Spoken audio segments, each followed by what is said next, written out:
और यज्ञोपवीत हुए, ले तो लिया उन्होंने, और घर जब गई तो धरती हिली, झगड़ा हुआ। इसको तो पुरुष पहनते, तुमने कैसे पहन लिया? तो कुछ नारियों ने तो लिया उसका, सामना किया और उन्होंने कहा हम तो पहनेंगे। वो थी नारी सबला, और जिसने यज्ञोपवीत को लेने के बाद में उतार दिया वो हो गई अबला। नारियों जागो, अपने को पहचानो। भाई लोग ये मत सोचना कि यहाँ हमारे यहाँ घरों को बिगाड़ने के लिए आए हैं। यार ये कथा करने आए, क्या करने आए? हम ये नहीं कह रहे हैं कि आप रोज झगड़ा करो। नारी के महत्व को समझो हे देवियों। सत्र प्रवचने तत्र प्रदेयस्य दिनस्य तु अभूतपस्थिति सात श्रोतृणां महतीर्णां यच्छतं सावधानस्तु नरेर्मे प्रतिपादनं सार्थक्यं स्वप्रयासस्य अनुभूत प्रहर्षितः। तीसरे दिन के सत्र के प्रवचन में श्रोताओं की और भी उपस्थिति बड़ी है यहाँ। हाँ भाई, हाँ मुझे बड़ी हुई दिख रही है। ताली बजा दो इनके लिए। हाँ, इसमें जो लिखा था वो घटित हो रहा है। बढ़िए। लोगों ने प्रथम बार यह अनुभव किया कि गृहस्थ धर्म भी योग साधना के समतुल्य ही होना चाहिए। गृहस्थ धर्म को सामान्यतः उपभोग प्रधान माना जाता है। यह समझा जाता है कि अध्यात्म की लक्ष्य सिद्धि इसमें संभव नहीं है, परंतु ऐसा नहीं है। गुरुदेव कहते थे, देखो बेटा हमने विवाह किया, हमने परिवार बसाया।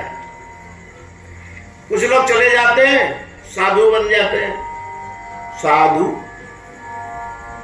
साधु की किसी ने परिभाषा दी, जो सीधा है वो साधु, पर जरूरी नहीं है कि जो सीधा हो वो साधु ही हो, और साधु जो है वो सीधा ही हो। साधु भी बड़े टेढ़े मेढ़े होते हैं। जो कंदराओं में जाकर के छुप जाता है और स्वांत सुखाय साधना करता है, वो साधु नहीं हो सकता। जो समाज के बीच में रह करके और उपासना करता है, साधना करता है, भक्ति करता है। माता और बहनों, भाइयों, वो सच्चा साधु है, संत है।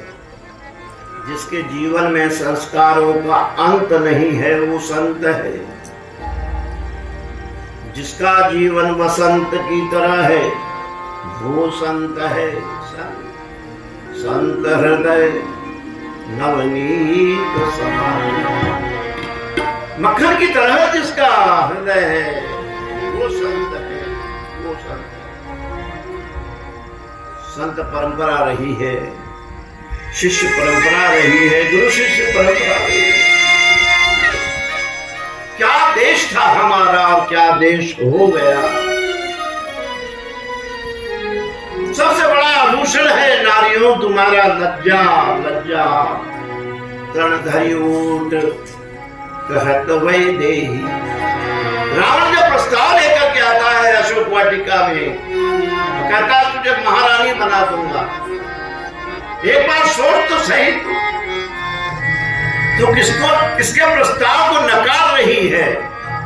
तब इस देश की नारी वो लज्जा का आवरण उठाती है, तिनका उठाती है, और उसकी वोट लेकर के कहती है चला जा तू मेरे सामने से, चला जा, क्योंकि तू जानता नहीं है कि तू किससे प्रस्ताव कर रहा है। रावण,